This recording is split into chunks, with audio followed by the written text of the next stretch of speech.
Dediniz kanalımdan dünyadaki tüm dostlara selamlar, sevgiler, saygılar. Örgümü Dediniz kanalıma hepiniz hoş geldiniz. Bu videomda arkadaşlarım balon kol bir kazak çalışması yaptım. Bunun nasıl yapıldığını sizlere anlatmak ve paylaşmak istiyorum. Umarım sever ve beğenirsiniz arkadaşlarım. Beğeni ve yorumlarınızı videomun alt kısmında yapabilir. Ayrıca paylaşımda bulunarak daha çok kişilere ulaşımını sağlayabilirsiniz.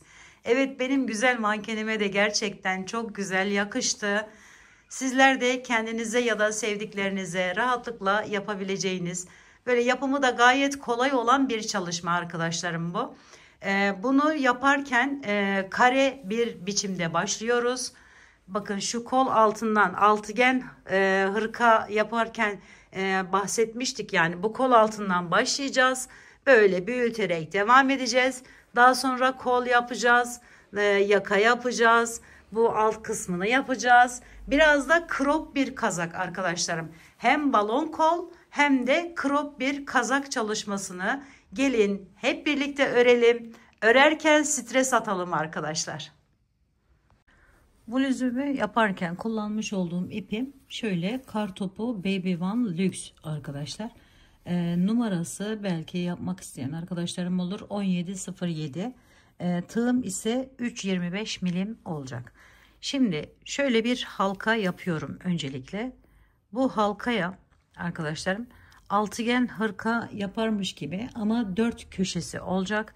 Şöyle bir tane zincir çektim, bağladım. Sonra hemen yanına bir tane sık iğne yapıyorum. 2 tane zincir çekiyorum. Sonra bir sık iğne daha. 4 tane köşe yapacağız arkadaşlar. Şöyle 2 zincir, bir sık iğne şeklinde devam ediyoruz. 2 zincir, bir tane sık iğne. Şimdi bakın 1, 2, 3 tane yerimiz oldu. Sonuncuyu da 1, 2 zincir, bir tane sık iğne yapıyoruz. Şöyle ama birleştirmiyoruz. Şimdi bu dörtgen olarak olduğu için şimdi buradan bu fazla ipimizi de şöyle alalım. 1, 2, 3 tane zincir çekiyorum. Geri dönüyorum. Ve ilk köşemin içerisine giriş yapıyorum. Bir tane buraya sık iğnemi yapıyorum. 1, 2 zincir çekiyorum. Aynı yerin içerisine bir tane daha sık iğnemizi yapıyoruz. Sık iğnemizi yaptıktan sonra bir tane zincir çekiyoruz araya ve diğer köşeye geçiyoruz arkadaşlar. 2 zincir çekiyorum. Köşelerde 2 zincir, aralarda birer zincir çekiyoruz. Bir tane zincir çektim. Diğer köşeye geçiyorum. 1, 2 zincir çekiyorum. Şu şekilde. Bir zincir çektim. Son köşeye geçiş yapıyorum bakın. Son köşeye de aynı şekilde sık iğne, 2 zincir, bir sık iğne daha yapıyorum. Ve bir tane zincir çekiyorum. Geliyorum. Bu ilkinin üzerinden giriş yapıyorum. Buraya bir tane sık iğnemi yapıyorum. 1, 2, 3 tane zincir çekiyorum. Geri çevirdim arkadaşlar. Bakın şu aradan giriş yapıyorum. İkisinin arasından. Buraya bir tane sık iğne yapıyoruz. Sonra bir zincir çekip köşeye geçiyoruz. Köşede bir tane sık iğne, 2 zincir, tekrar bir sık iğne daha yapıyoruz. Bir zincir çekiyorum. İkisinin arasına bakın. Şöyle giriş yapıyorum. Oraya bir tane sık iğne yaptım. Sonra bir zincir, tekrar köşeye geçip bir sık iğne. 2 zincir, tekrar bir sık iğne daha yapıyorum. Bir zincir çekiyorum. Araya geçiş yapıyorum arasına ikisinin ve buraya bir tane sık iğnemizi yapıyoruz. Bir zincir, bir sık iğne, 2 zincir köşe olduğu için, sonra bir sık iğne daha. Bir zincir, bir sık iğne, bir zincir, 2 tane sık iğne, arada 2 zincir. Şimdi bir sık zincir çektim. Bakın şöyle ikisinin arasından giriş yapıyorum ve buraya bir tane sık iğne yapıyorum. Sonra 1, 2, 3 tane zincir çekiyorum. Geri dönüyorum. Şu fazla ipimizi de keselim.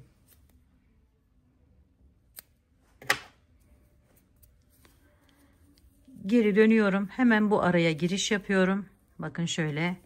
Buraya bir tane sık iğne, bir zincir, köşeye geçiyoruz. 1 2 zincir. Köşeler hep 2 zincir, aralar 1 zincir. Devam ediyoruz. Bakın bir diz sayı 2'ye çıktı arada. Bu şekilde devam ettiriyoruz. İkisinin arasından giriş yaparak arkadaşlarım, bakın şu zincir çektiğimiz yerlerden giriş yaparak yapıyoruz sık iğnelerimizi.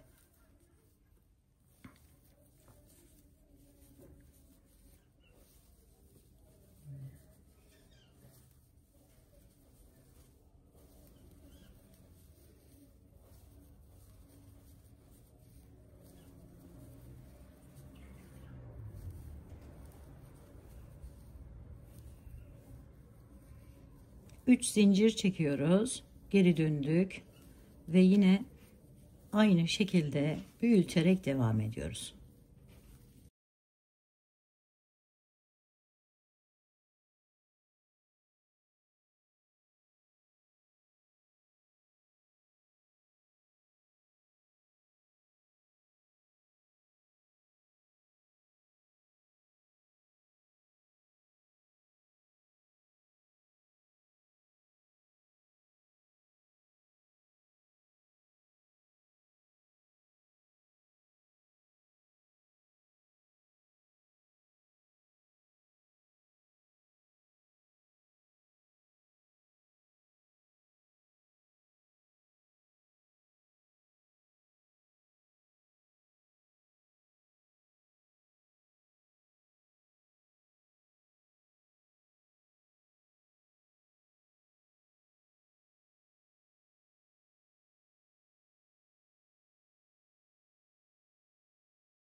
Evet arkadaşlarım, parçamızı bakın bu şekilde büyütüyoruz. Burası şöyle tuttuğunuz zaman büyüyerek devam edecek. Şimdi şöyle söylemek istiyorum sizlere. Eğer yapacağınız kişi yanınızda ise şu omuz kısmını boyundan kolun hemen bitim yerine kadar, yani şu mesafe mesela benim için yeterliydi. Bu seviyeye gelecek büyüklükte yaparak burayı büyütüyoruz. Bakın şunu buraya gelecek kadar büyütüyoruz. Diğer tarafları, yani koldan aşağıya böyle inmemesi için çok fazla inmemesi gerekiyor.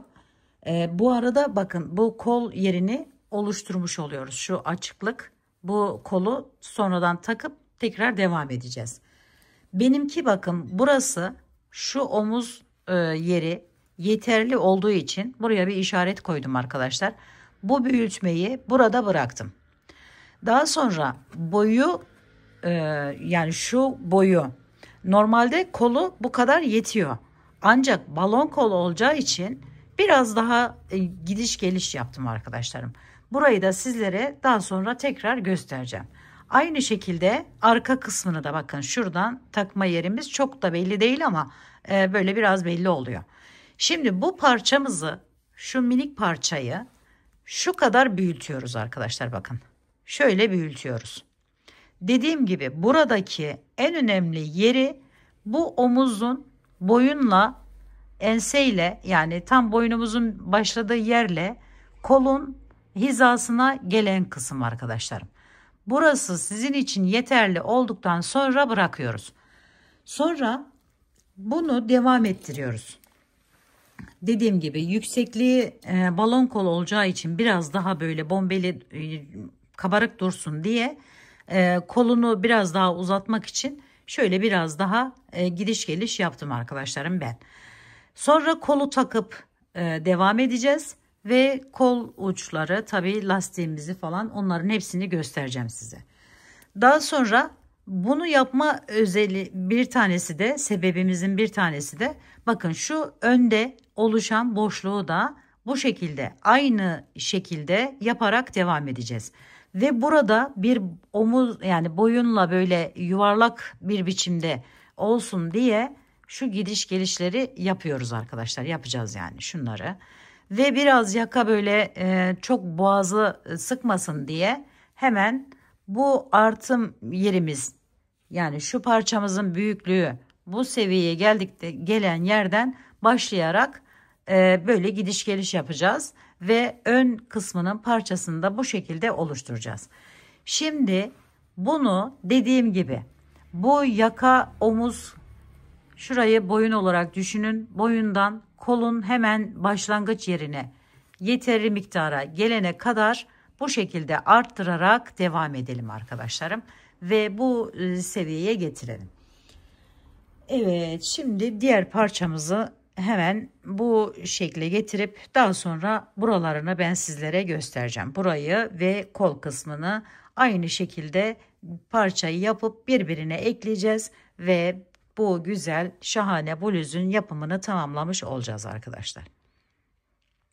Şimdi arkadaşlarım bakın, burayı arttırarak parçamı bu şekilde getirdim. Diğerinin bu araya kadar olan yeri kadar aynı şekilde bunu da tamamladım bakın. Şimdi buraya bir işaret koyuyorum. Şöyle.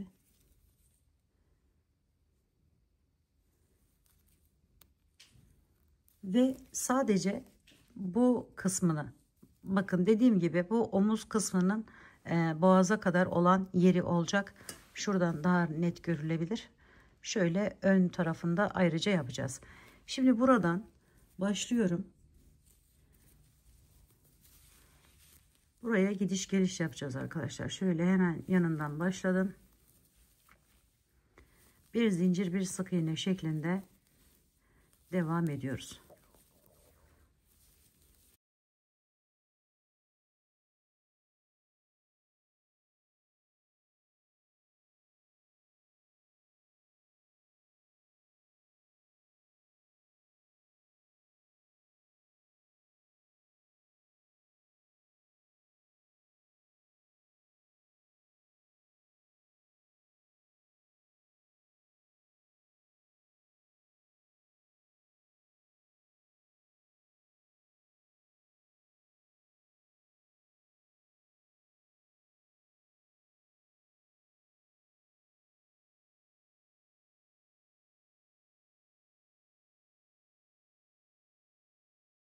Şimdi şu parçayı size şöyle bir göstereyim. Bakın şöyle. Burası arka, burası ön, burası da kol yerimiz arkadaşlar. Şöyle. Şimdi buradan bu tarafı olacak tabi. En son bu parçayı tamamladıktan sonra bu arkadan ya da önden birleşim yapacağız şöyle. Ve tamamen ortaya çıkmış olacak. Şimdi bu tarafı az önce yaptığım gibi sonra buradan geri dönerek devam ediyorum. Toplam işaret koydum zaten. 8 sıra şeklinde bana yeterli. Siz bunu tabi dilediğiniz büyüklükte yapabilirsiniz. Kol boşluğunu şöyle göstereyim.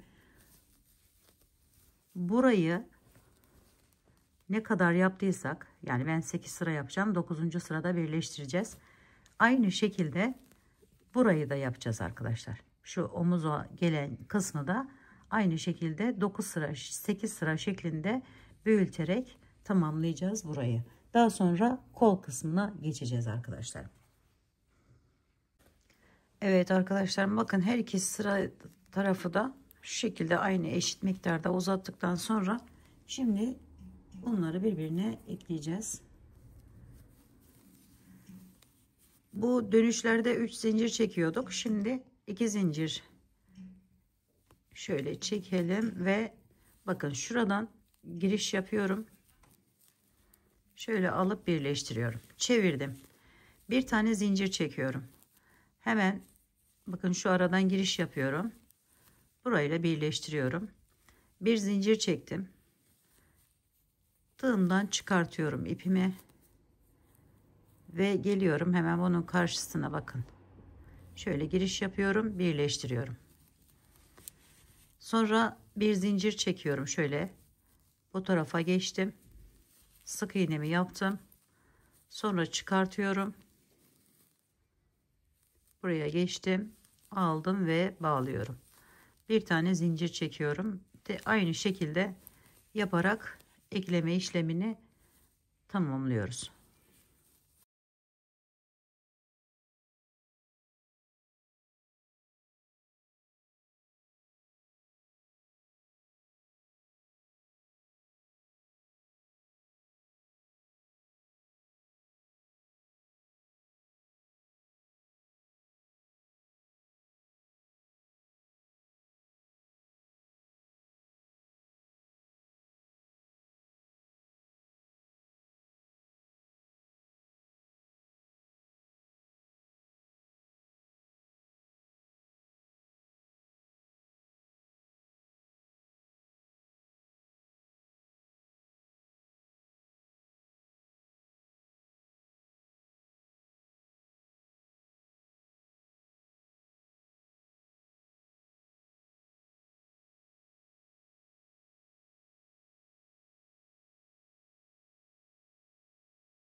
Son yere geldim arkadaşlarım, bakın bitirdim. Şimdi burayı ön kısım olarak düşündüğümüz zaman burayı yaptığım için şu parçanın aynısını, şu kadar fazla, bakın bunun aynısını diğer tarafına yapmam gerekiyor. Hemen şöyle tutuyorum. Önce burayı tamamlayalım, daha sonra kol kısmına geçelim. Şöyle bir tane kaydırarak, bir tane zincir çekerek şu kısma kadar gelelim arkadaşlarım. Şöyle bakın, şuradan bir tane daha devam edeceğim.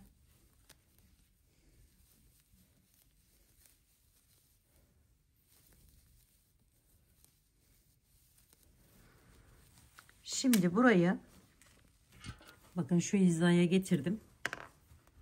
Bunun artım yerine burası yaka olarak kalacak. Buradan aynı diğer parça gibi şöyle 3 tane zincir çektim.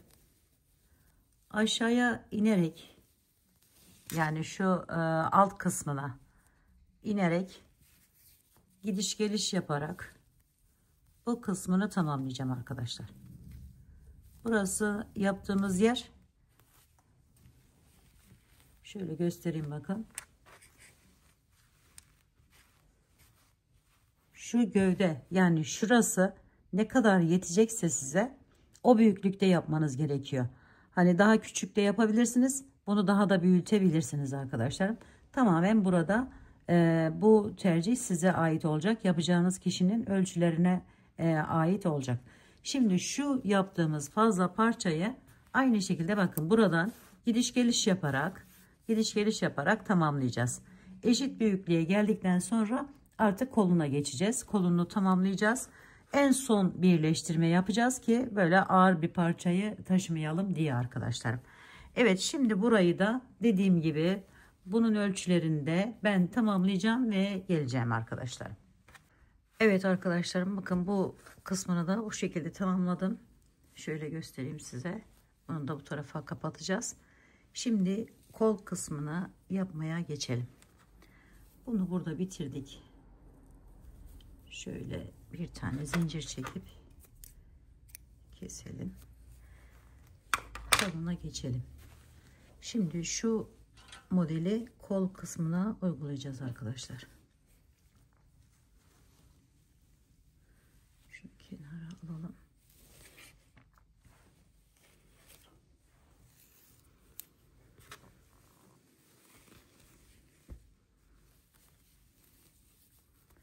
Şu tam koltuk altından şöyle biraz iç kısmından giriş yaptık.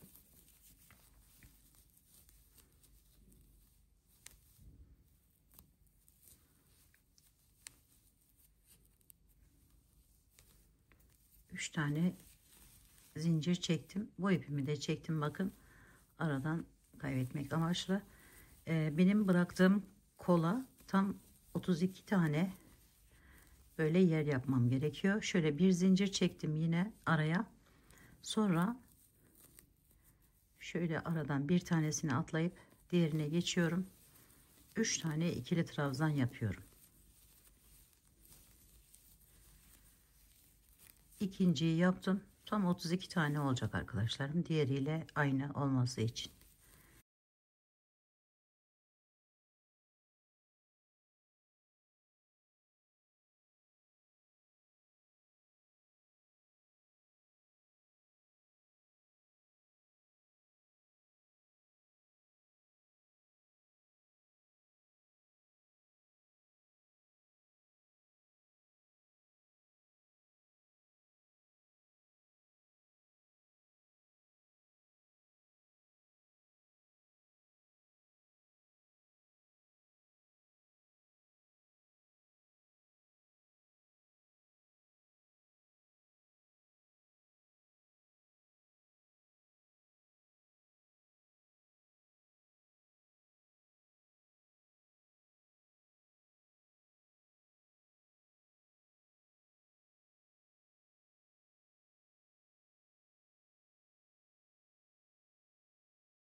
Evet, şöyle geldim.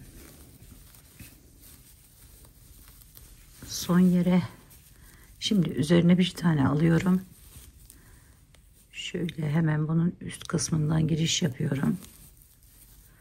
Buraya bir tane şöyle sık iğne gibi yaparak bağlıyorum.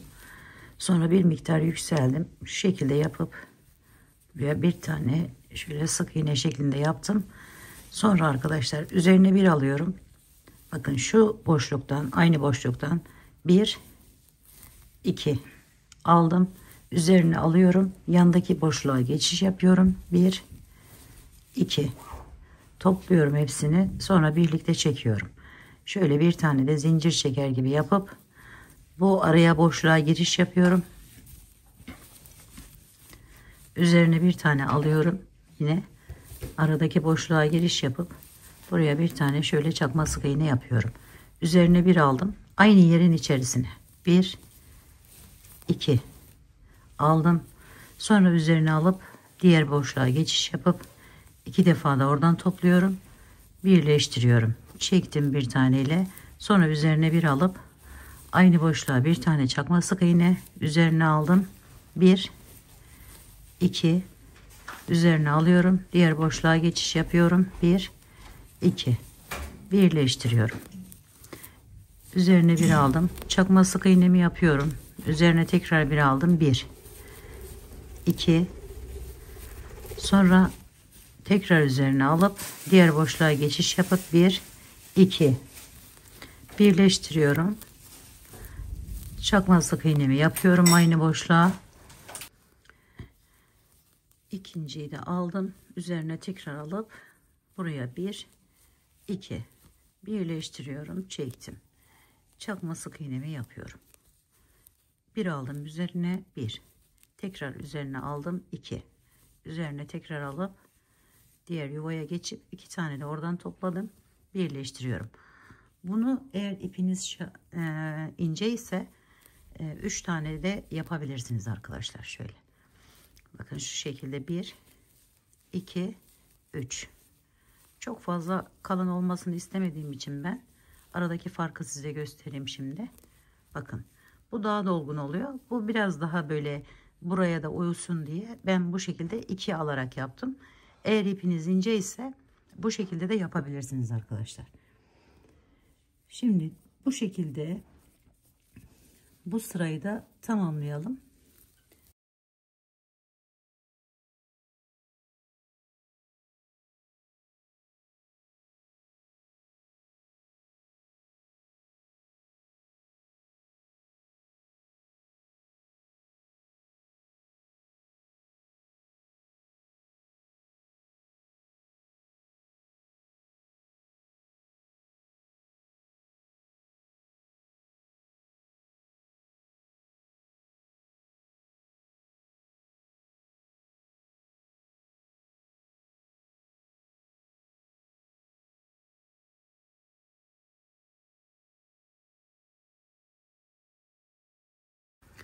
Şimdi son boşluğa da bakın bu şekilde yerimizi yaptıktan sonra bakın buradaki zincirimizi çektik.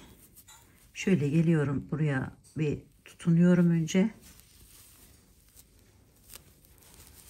Sonra bir tane kaydırma yaparak bu yapmış olduğumuz fıstıkların birleşim yerinden bakın şuradan giriş yapıp şöyle kaydırma ile bağlıyorum. Sonra bir miktar yükseliyorum. Şu şekilde yapıyorum. Birinci ikili trabzanımı yapmış oldum. Buraya arkadaşlarım yine hepsini üçer tane ikili trabzanlar yapıyoruz. Araya bir zincir çekip bakın şuraya giriş yapıyorum. Tam bu tepe noktası bakın. Şurası. Buraya giriş yapıyoruz. 3 tane ikili trabzan yapıyoruz. 1 2 3 bir zincir çekip hepsini bu şekilde devam ettiriyoruz.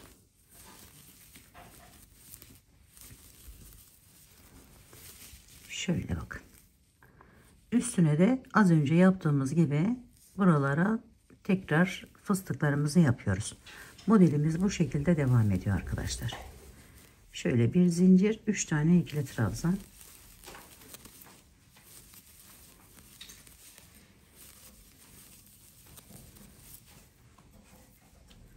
Bu şekilde kol boyunu ne kadar istiyorsanız o kadar yapabilirsiniz. Aşağıya doğru uzatıp devam ediyoruz. Bakın ben bunu şöyle epey uzun ve gördüğünüz gibi balon kol olmasından dolayı Bayağı büyük bir kol var arkadaşlar. En son uçlarına şöyle lastik çalışması yapacağız. Tabi biraz sıkı olacak ki bu sıktığı zaman üstü şişkin durması için. Evet, şimdi burayı da kolunu da bu şekilde yapalım. Bakın şöyle. Az önce yaptığımızı aynısını bir üste uygulayacağız. Sonra üstüne tekrar 3 tane ikili trabzan yapıp böyle devam edeceğiz. Evet arkadaşlar, bakın kol boyunu da bu model uygulayarak 19 sıraymış arkadaşlar, diğeri şu. Ona göre burayı da tamamladım. Şimdi size şu lastik kısmını göstereceğim. Bu lastik kısmını aynı zamanda bakın şu alt kısmında da kullanacağız arkadaşlar. Şöyle ben parçaları ekledim. Şöyle bakın. Şuradan belli oluyor ek yerimiz. Aynı şekilde arka kısmı da burada arkadaşlarım. Orayı da göstereyim. Birazdan mankenimizin üzerinde de göreceksiniz. Bakın şurada. Buraları ekliyoruz. Daha sonra uzunluğunu ne kadar istiyorsak arkadaşlar.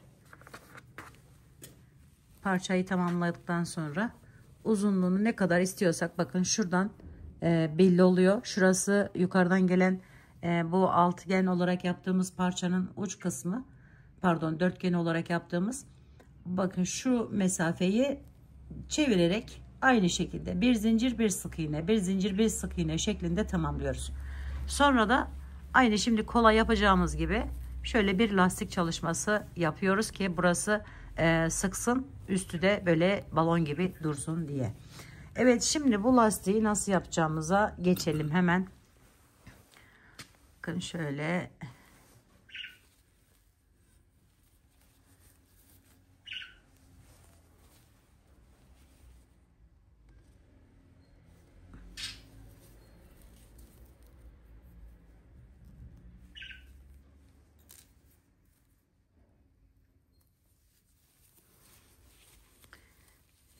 Şimdi şu orta yerdeyiz. Yine şuraya geçiş yapalım. Şöyle birazcık çıkartıyorum. Evet, şimdi bu şekilde birinci ikili trabzanımı yaptıktan sonra üzerine alıyorum. Buraya geçiyorum. Hemen buraya da bir ikili trabzan yapıyorum. Hepsinin tepe noktasına birer tane ikili trabzan yapıyoruz arkadaşlar.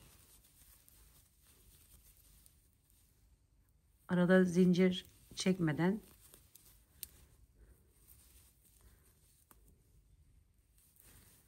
burası da biraz sıkı olacak. Öyle geniş durması için.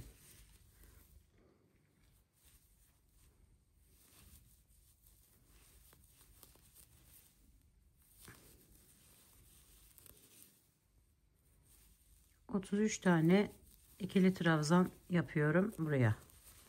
Aynı ölçülerde yapacak olan arkadaşımlar varsa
Evet, şöyle bakın nasıl toparladık.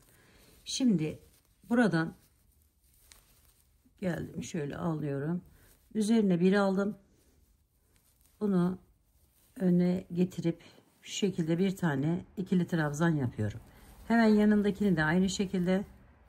Sonra bakın şöyle arkadan giriş yaparak ikili trabzanımı yapıyorum. Buradan devam ediyorum. 2 tane önden çalışıyorum. Şöyle birinciyi yaptım. İkinciyi de bakın şu şekilde alıyorum. Diğerinde şu şekilde arkadan giriş yaparak alıp lastiği tamamlıyoruz. 1 2, şimdi arkadan alıyorum üçüncüyü. Önden çalışıyorum. 1 2, sonra arkadan alıp devam ediyorum. Şöyle bakın lastiğimizi bu şekilde oluşturuyoruz arkadaşlar. Şuraya bir işaret takıp buradan takip edebiliriz. Burası değişim yerimiz. Biraz da uzun yaptım arkadaşlar, ben özellikle böyle iç kısmına doğru, görselde ilk başta gördüğünüz gibi dursun diye. 2 tanesini önden çalışıyoruz,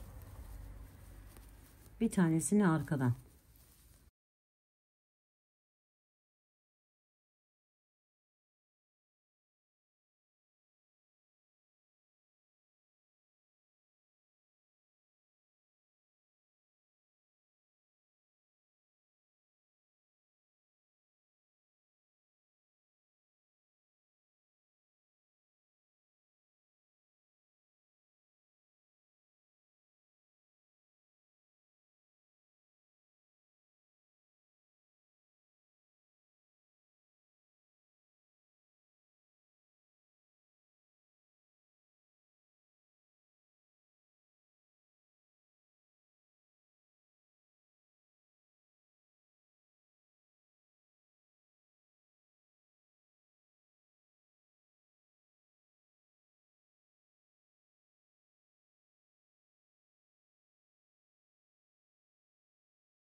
Şimdi değişim yerine geldim. Bakın. Pardon, şunu. Değişim yerine geldim. Hemen arkadan şu şekilde giriş yapıyorum. Ve bir tane buraya ikili trabzanımı arkadan yaptığımı yapmış oluyorum. Sonra öne geçiyorum. Şöyle 1 2, sonra arkadan olanı bu şekilde yaparak tamamlıyorum. Evet, öyle çevirerek devam ediyoruz arkadaşlar. Şimdi bu işlemi şu kadar uzunluğa gelince ucundaki yeri de sizlere göstereceğim. Bir de en alt kısmına bakın, şuraya, bu uzatma işlemimiz bittikten sonra en alt kısmına, ama bakın aralarda böyle bazı yer sadece ters olan, yani arkadan yaptığımız yerde bir tane atlayıp diğerine geçiyoruz. Yani çok fazla da böyle sıkı olursa alt tarafı bel kısmı rahatsız etmesin diye arkadaşlar. Şöyle bir görüntü elde edeceğiz. Şimdi burayı tamamlayalım. Evet arkadaşlarım, bakın bu kısmını da bu şekilde tamamladım. Şimdi uç kısımlarına şöyle bir çalışma yaptım. Bunu dilerseniz bu şekilde de bırakabilirsiniz. Dilerseniz şimdi yapacağımız şekilde de devam edebilirsiniz. 2 3 4 tane ikili trabzan yapıyorum. Sonra bakın hemen bir tanesini atlayıp şu aradan giriş yapıyorum ve buraya sık iğne ile tutunuyorum. 1 2 3 tane zincir çekiyorum. Üzerine bir alıyorum. Aynı yerin içerisine 4 tane ikili trabzan yapıyorum. 1 2 3 ve 4. Daha sonra hemen şurayı atlayıp şuradan giriş yapıyorum. Buraya bağlıyorum. Şu şekilde bir görüntü elde edeceğiz. 1 2 3 zincir, 4 tane ikili trabzan,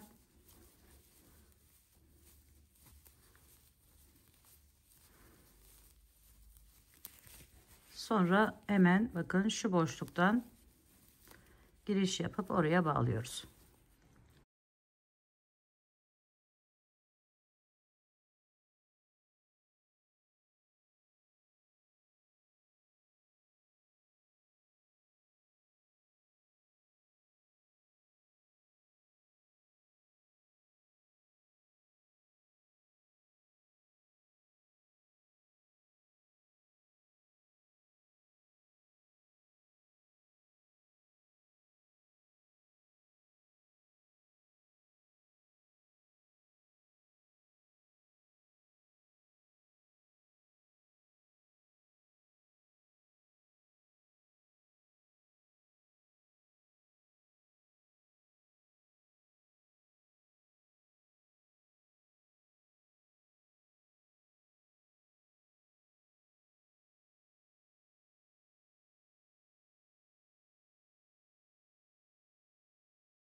Evet, bakın son yere geldim. Şimdi bunu alıyorum buraya. Şöyle kaydırarak bağlayıp bir zincir çekip bir miktar ip bırakıp kestim. Ve bu ipimi şöyle arkadan çekerek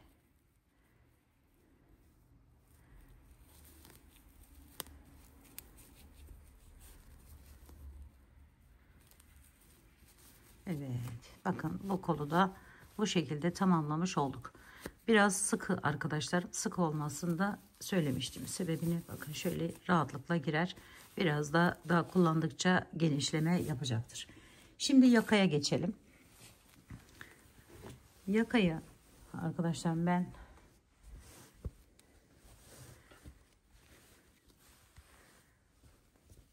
şöyle hangi tarafı ön hangi tarafı arka fark etmediği için şöyle hemen bir yerinden girişi şöyle birleşim yerinden yaparsanız daha rahat edersiniz. Oradan girişimi yapıyorum.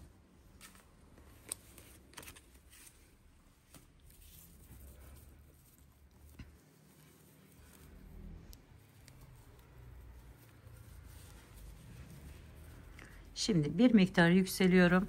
Koluna uyguladığımız işlemi en az 2 sıra buraya uygulamayı düşünüyorum. Şöyle aldım.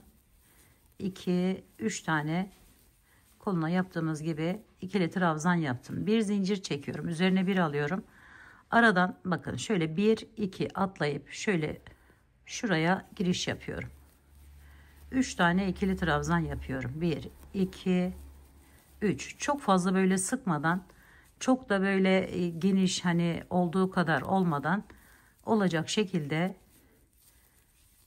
3 tane ikili trabzan yapıp devam ediyoruz.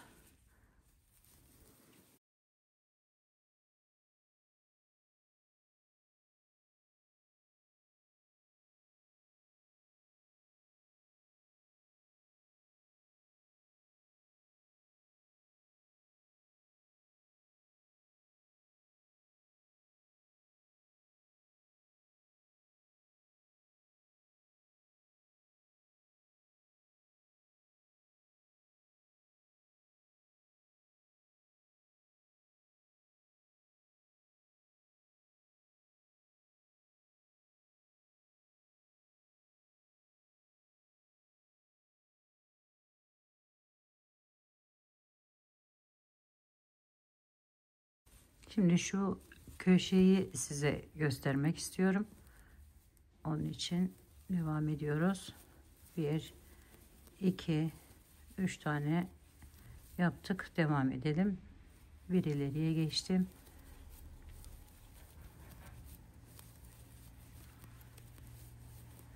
Şimdi köşeye geldim, bakın. Hemen köşenin tam ortasından giriş yaptım. Birleşim yeri yani arkadaşlarım orası. Biri dörtgen parçamızın yeri, biri de üst tarafa doğru gittiğimiz yer. Bir zincir çektim, yine devam ediyorum.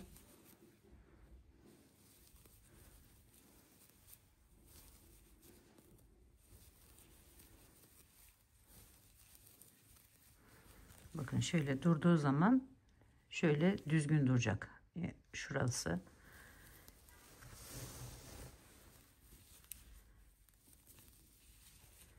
Yana geçtik. Bu arada en az 2 tane yeriniz atlayarak devam ederseniz daha güzel olur.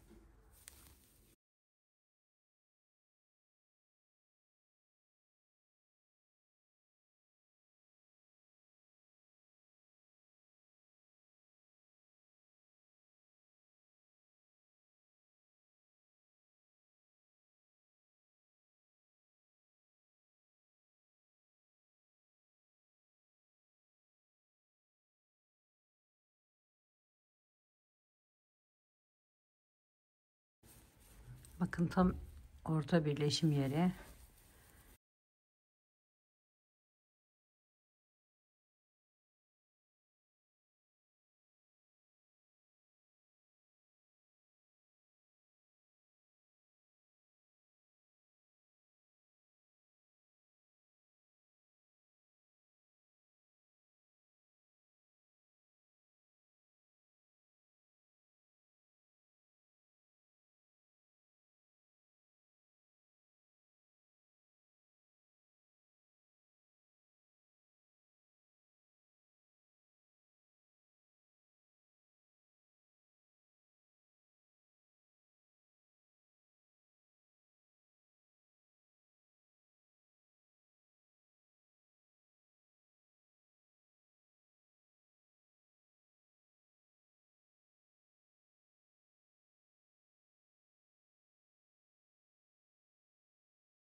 Şimdi ilk başlangıç yerimize geri geldik.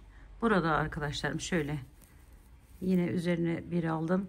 Buradan giriş yapıyorum. Buraya bağlıyorum. Sonra bir miktar yükseldim. Aynı kolda yaptığımız işlemi yapacağız. Üzerine bir aldım. Giriş yapıyorum. Bakın bir daha alıyorum. Giriş yapıyorum. Hemen yanındaki yere geçtim. 2 tane de oradan topladım. Hepsini birlikte çekiyorum.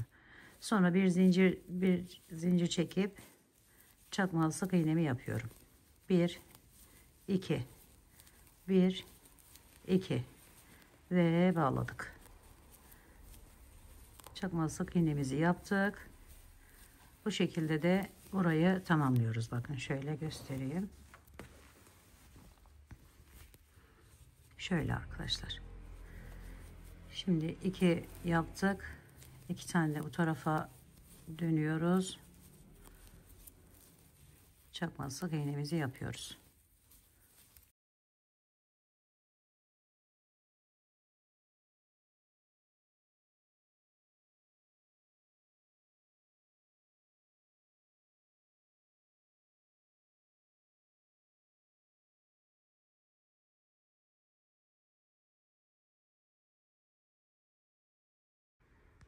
Evet, son yere geldim. Oraya da aynı şekilde yerimi yapıyorum. Ve önce buraya bağlıyorum. Sonra kaydırma ile bu tarafa geçiyorum. Sonra şu şekilde yapıp 1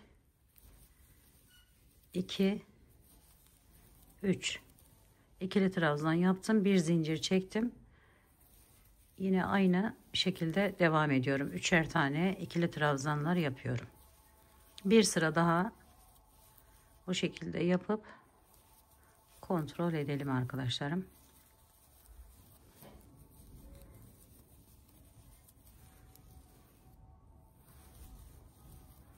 Kapalılığını ne kadar istiyorsanız bu sıra sayısını artırabilirsiniz. Köşeye geldiğimizde bir tane daha azaltacağız.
Buradaki sayı ile şuradaki sayı aynı olacak.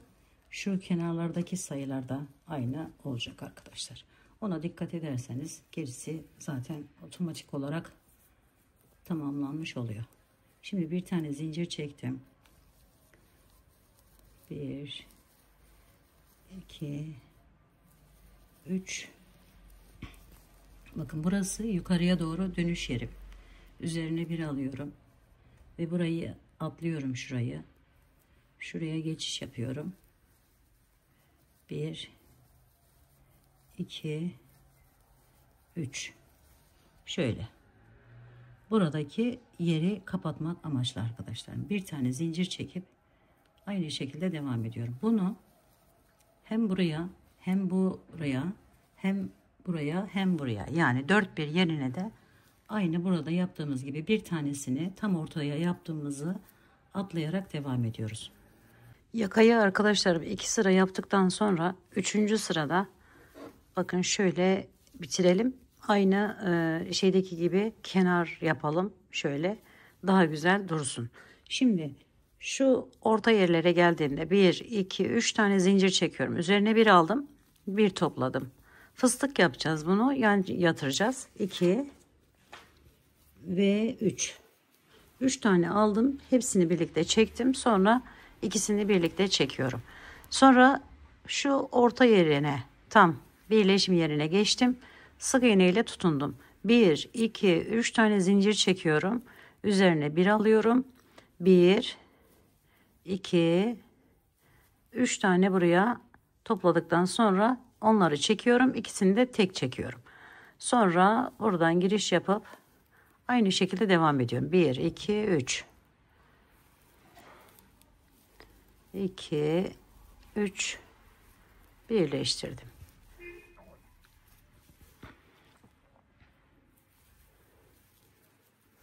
Böyle bakın, güzel bir görüntü elde etmiş oluyoruz arkadaşlarım.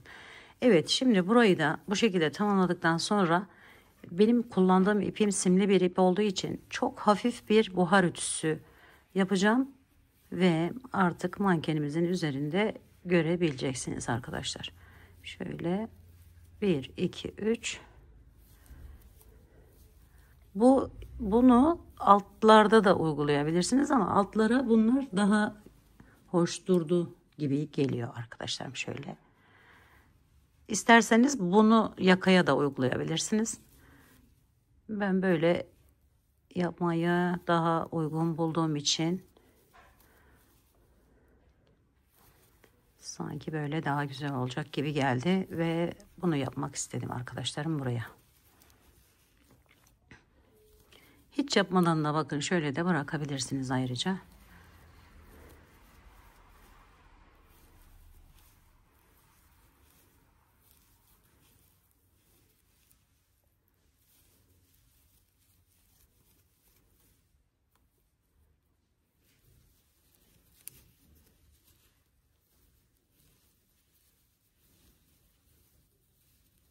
Burası son yerimizde. Hemen şöyle girişimi yapıp bağlıyorum.